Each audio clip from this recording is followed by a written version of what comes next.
The Radio Memories Network is brought to you in part by Liberated Syndication, podcast publishing made easy, libsyn.com. That's libsyn.com. Welcome to the Old Time Radio Network Suspense Stories. Are you ready for a thriller, chiller, or the macabre? We invite you to enjoy stories that will keep you in suspense. We now go back to the early days of radio and our imaginations with our featured suspense presentation. In just a moment, CBS will present its weekly program of the world's outstanding thrillers, Suspense. Before we begin, the producer feels it incumbent upon him to reply herewith to the many inquiries concerning the solution of last week's story of the woman on the telephone called Sorry, Wrong Number. Due to a momentary confusion in the studio, an important line cue was delivered at the wrong time, and some of our listeners were uncertain as to the outcome of the story. For them, be it known that the woman, so remarkably played by Miss Agnes Moorehead, was murdered by a man whom her husband had hired to do the job. We should also like to announce that in response to many hundreds of requests, this suspense play will be repeated within a few weeks. And now, this is the Man in Black, here again to introduce our performance tonight of Suspense.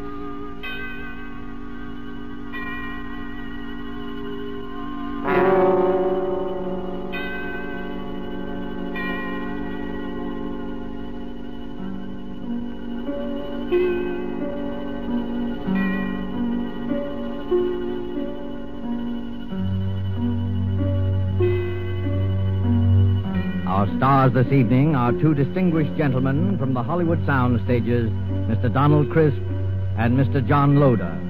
Mr. Crisp and Mr. Loder are here to enact for us a strange and startling drama in which they, in the interest of justice, made use of an unusual method to wring a confession of guilt from a criminal. The story is by Rupert Croft Cook and is called Banquos Chair.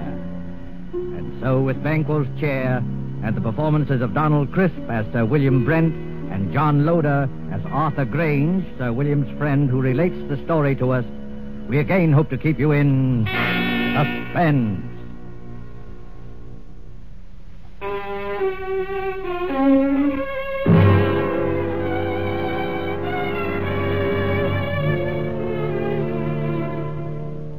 I would like you to look at this photograph. It's the picture of Sir William Brent, ex-head of the English Criminal Investigation. I knew Sir William well, and he always terrified me. Not in the sense that he was brutal or evil, he was none of that. But look at that cold face, particularly his eyes. When he looked at you, you flushed with guilt. Every misdeed you ever committed in your life floated over your face. A glance from him made you feel as if you were stark naked. He saw you with all your defenses down. Sir William was the scourge of criminals, coldly unemotional, utterly without fear or passion. He tracked them down mercilessly and never lost a case. There was no feeling in him, no pity, no hate, nothing but terrifying, cold intelligence. And he was deadly to everyone he went after. I'm going to tell you about his last case. A case that, well, even recalling it sends real shudders through me. I swear it's true. I saw it with my own eyes. I wish I never had. I witnessed it in all its dreadful details. One night at the club, about 11 o'clock, a boy came up to me. Telegram for you, sir. I ripped open the envelope and read the telegram. Dear Arthur, will you come and dine with me at Turret House, Sydenham on Thursday? There will be several guests, and I think I can promise you an unforgettable evening. It was signed by Sir William Brent.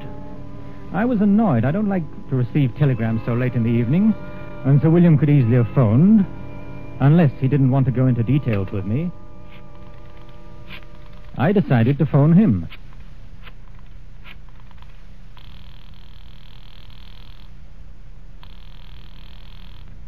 Hello?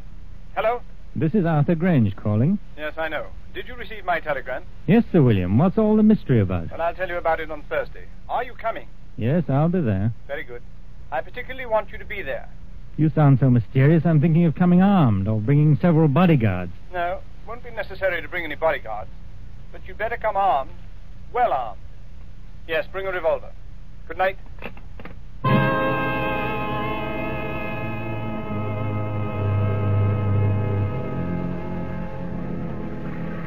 Early Thursday evening, I made my way to Turret House. A windy November rain slashed at the streets. Turret House is a huge red brick, unpleasantly somber mansion, an ugly product of Queen Victoria's time. There it squatted, back of the road, almost hidden to view by several dripping pine trees. The neighborhood had known better days. I walked up along the unkept path until I reached the great oaken door. I let the knocker fall once or twice, and the door opened. Good evening, Mr. Grange. I was waiting for you. Hello, Lane. Nasty night, sir, isn't it? It's not much warmer in here. There's a fire in the dining room, sir. Whatever made Sir William move into this drafty dungeon? Oh, we haven't moved in, sir. It's only temporary. Sir William just renting. We still live in the West End. Oh, I see. Have any of the other guests arrived? Yes, Mr. Grange. Miss Stone is here. Miss Stone? Yes, the mystery writer. This way, Mr. Grange. I'll show you to the dining room. Sir William will be down shortly. Oh, hello. I'm Roberta Stone. How'd you do? I'm Arthur Grange, an old friend of Sir William. Yes, I know. I've read some of your mystery stories and enjoyed them very much. Thank you, Mr. Grange. Just what is going on here tonight? I don't know. Sir William sounded awfully mysterious. But then, I've known Sir William for a long time. He never lets anyone down. If anything, he understates. I know. He told me to come armed. He told me the same thing. Here's my gun. I must admit, I've never fired it in my life. And this house is certainly a proper background for anything unpleasant. It's already been the scene of a crime. Oh? What crime? Murder.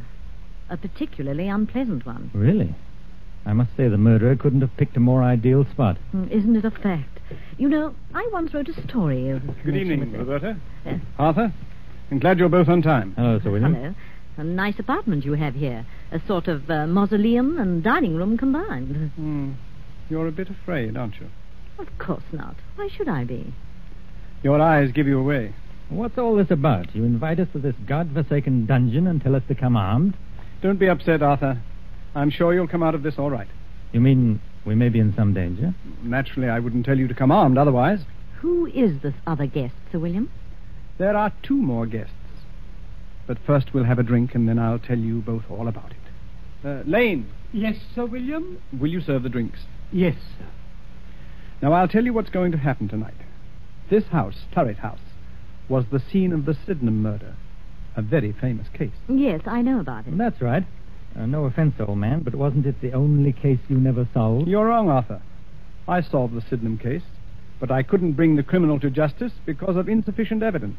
You mean you knew who the murderer was? Oh, yes, of course. It was the nephew. The police knew it, too. Then why in the world didn't you bring the case to a conclusion? Because the nephew had an absolute and unimpeachable alibi. To have arrested him would have meant a waste of time and money and a release in the end. Besides, according to English law, a man discharged can never be arrested again on the same murder charge. Well, this is all very fascinating. Has it anything to do with our being here tonight? Yes, Roberta, it has. In a short while, the nephew, John Bedford, will be here to dine with us. And, oh yes, the victim, Miss Ferguson. What? Well, wait. You mean Miss Ferguson wasn't actually murdered? Miss Ferguson is quite dead. Has been dead these 2 years. You mean you're going to have the body of Miss Ferguson here at dinner? Oh, this is a little too much. If you'll excuse me, I'll dine elsewhere tonight. Not so fast, Roberta. Perhaps you'd better wait until you hear the rest of the story. This promises to be a very gay dinner. Oh, yes. Now, as you both know, I've never lost a case, except the Sydenham murder, which will be finished tonight. Now, I'm an egotist. I don't believe there's a criminal in all England that can outwit me. As a matter of fact, I've resigned from the criminal investigation for the sole reason of trapping Mr. John Bedford. It's hard to believe. Well, I told you I was an egotist. No criminal has beaten me yet, and no one ever will. You have an awful lot of patience. Infinite patience. I devoted 2 years to this case, and now that my moment of triumph has arrived, I wanted to have some witnesses. A writer who will record the event, and an admirer who will applaud with awe the trickiness of my scheme. Well, if it's as gruesome as I think it is, I won't be here to watch it. Oh, yes, you will. Horror has a way of fascinating and hypnotizing people. Besides, Arthur, you'd be ashamed to run out now. I'll stay, of course. So will I. Good. Now, before I tell you my scheme, let me first acquaint you with the details of the murder. Exactly 2 years ago tonight, old Miss Ferguson.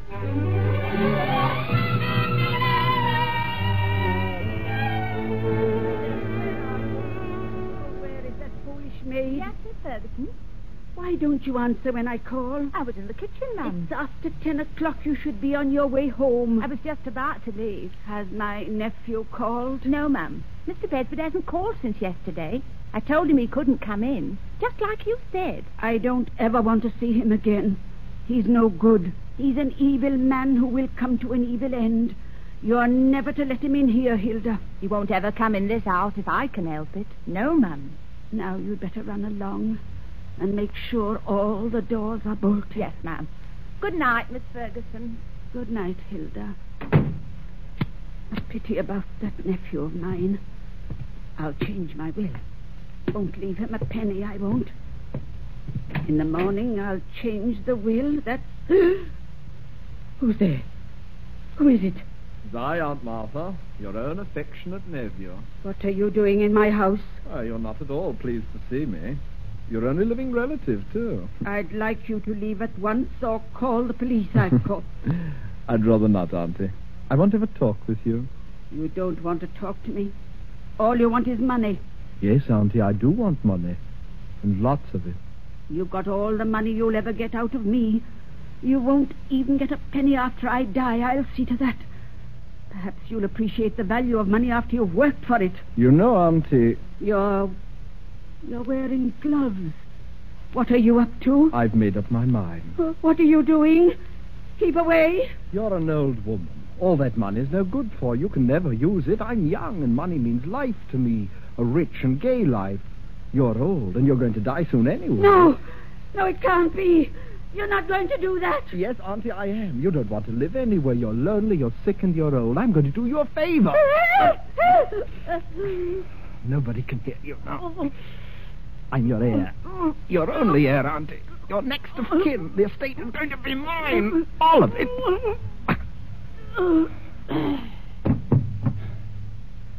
Now, don't you worry, Auntie. We'll have a fine funeral for you.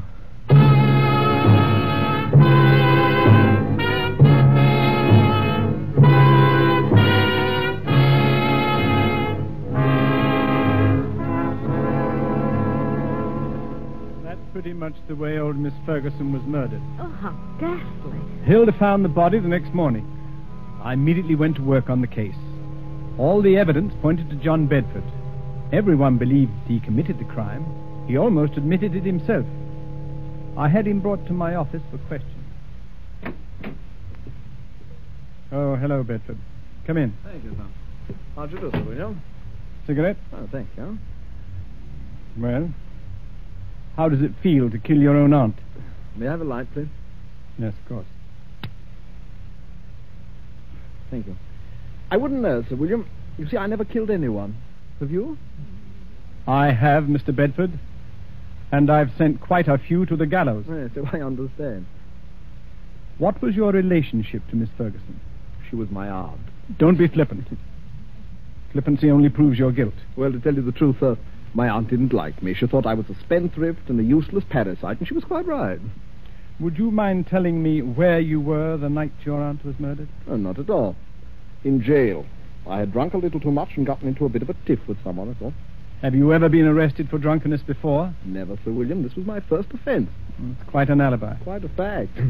It would hardly be possible for me to be in jail and kill my aunt at the same time, you know. Unless, of course, my aunt came into my cell and allowed me to murder her, after which she walked back to Turret House as a ghost, dragging her body behind her. According to my reports, Mr. Bedford, you drink very little. No one who knows you has ever seen you drunk before. You probably got drunk in joyful anticipation of murdering your aunt. As a thoroughgoing criminal investigator, don't you think you ought to check my story? I already have. You've done a very skillful job. Too bad you couldn't use your talents for something constructive. Well, why don't you arrest me, Sir William? No, Mr. Bedford. I have time. Plenty of time. Well, you'd better work fast. By the time you get around to me, I'll have spent all of my aunt's beautiful money. It's not the money we're after. It's you. Your beautiful life. Good day, Mr. Bedford.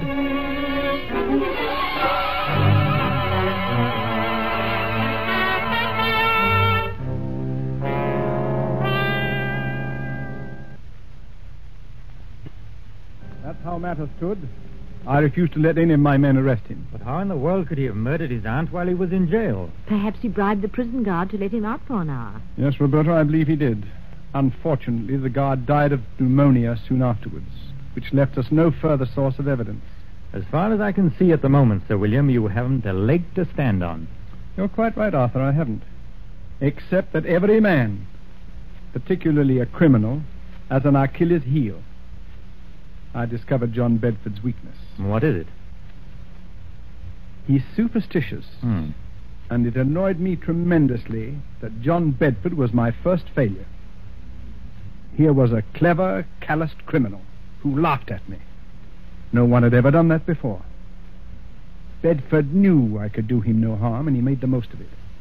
Carefully and patiently, I thought it over. I looked upon Bedford as you would look on a Chinese puzzle. There is no such thing as an impregnable defense. A few months later, I went to visit Bedford.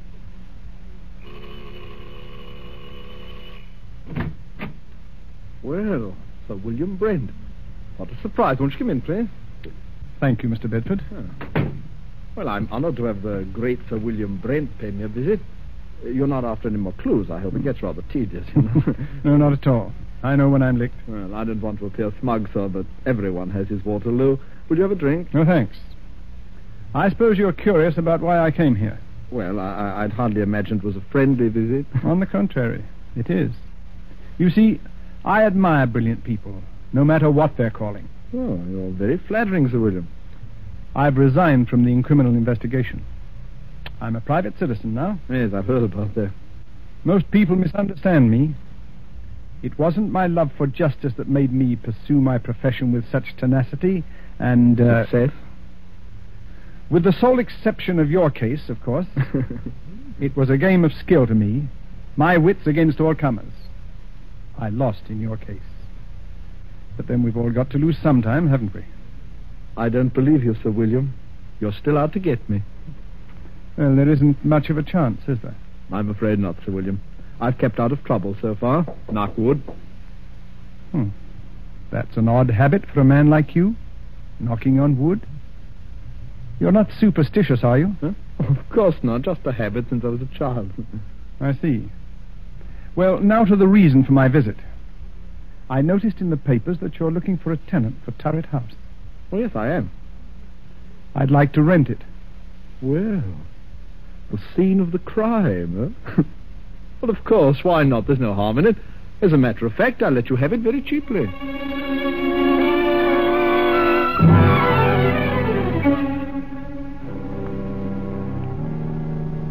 that's how I rented this house. The house where the murder was committed. Well, what's your plan? It had better be a good one. Mr. Bedford sounds like a hard customer.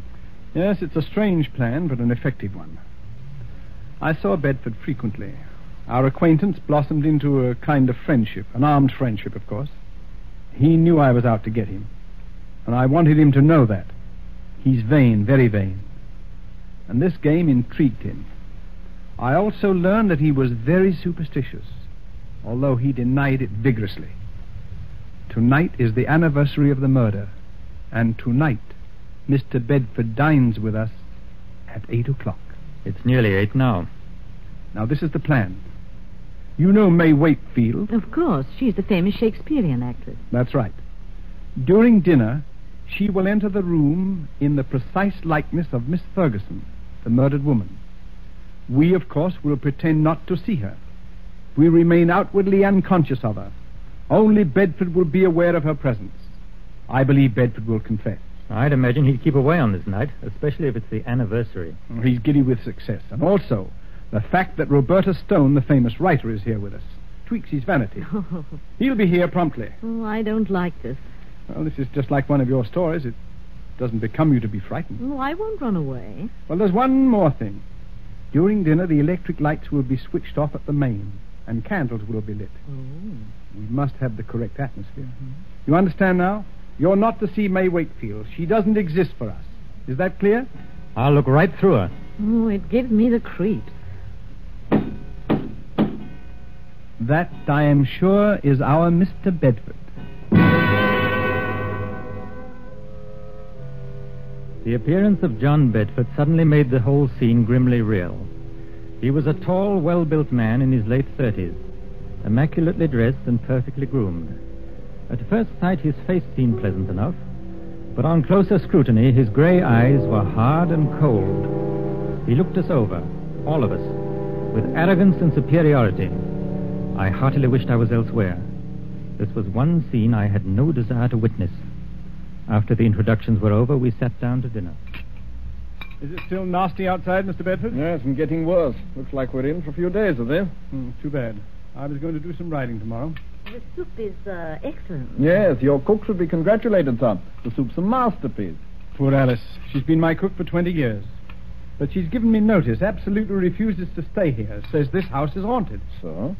Roberta, this might make an interesting story for you. Yes, Sir William. You should speak to her. Alice swears that she has seen the figure of an elderly lady with finger marks on her throat walking about this house.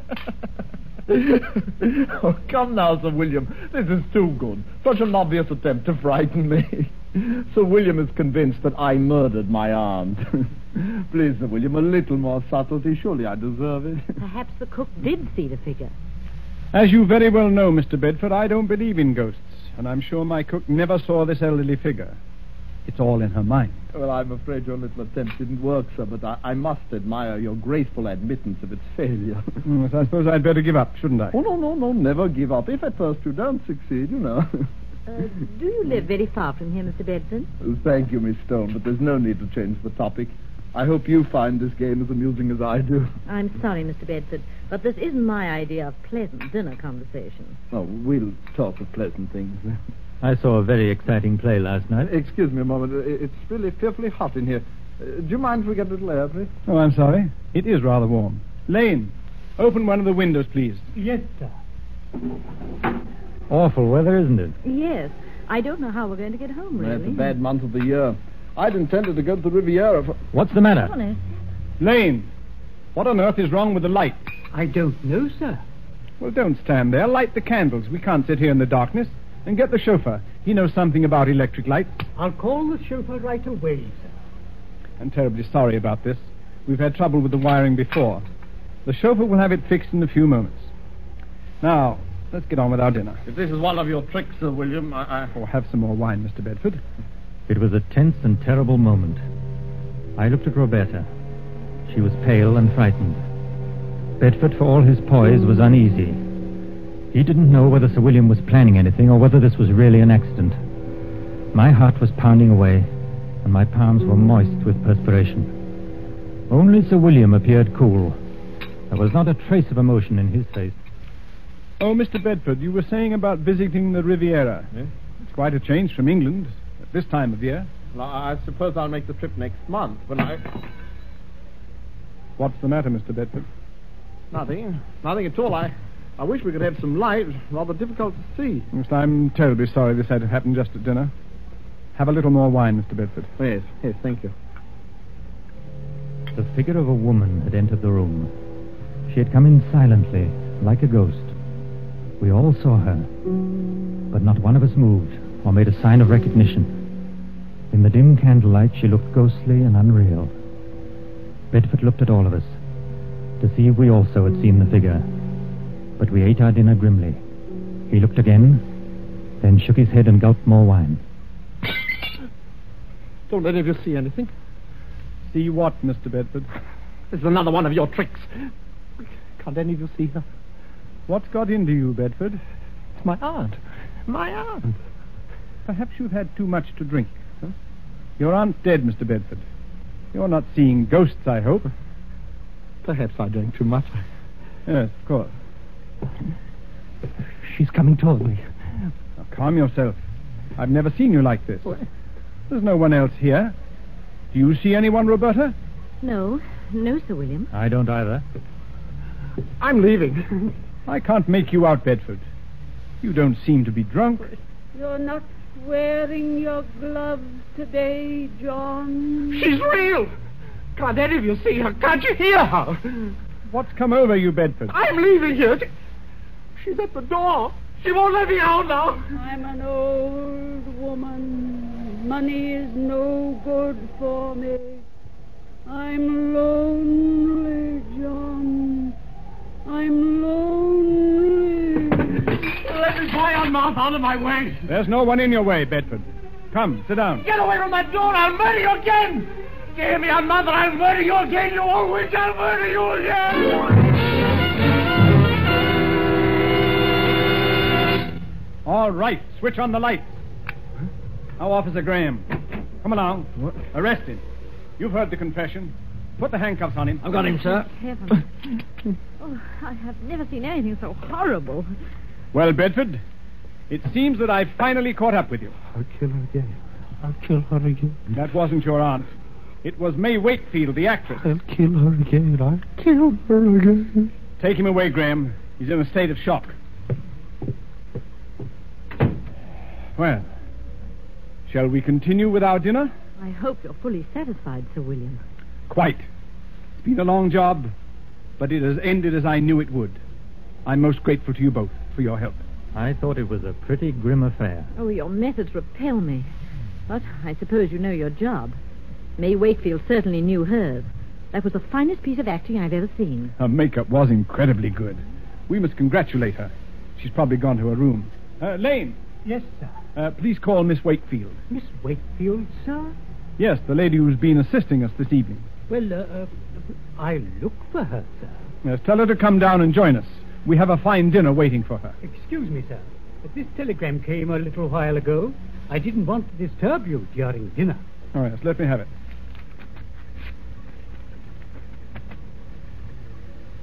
Good heavens. Sir William, what's wrong? I'll read it to you. Severe influenza makes it impossible for me to leave my bed tonight. Will tomorrow night do? Signed, May Wakefield. Lord help us. If it wasn't May Wakefield, then who was that figure here tonight? There was no answer. I looked at Sir William, staring at the telegram. His face was grey and stony. On his left temple, a crooked blue vein stood out. It twitched once or twice, and then was motionless. He looked as though he'd seen a ghost.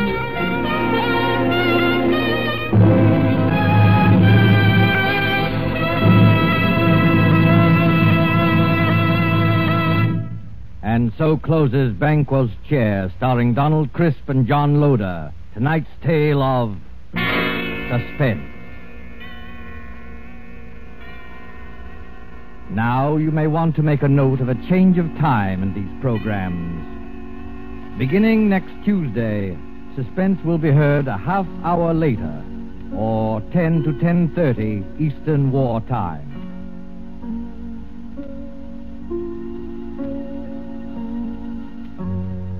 This is your narrator, the Man in Black, who conveys to you Columbia's invitation to spend this half hour in suspense with us at our new time next Tuesday, when Vincent Price, Ona Munson, and Osa Masson will star in the suspense play 5 Canaries in the Room.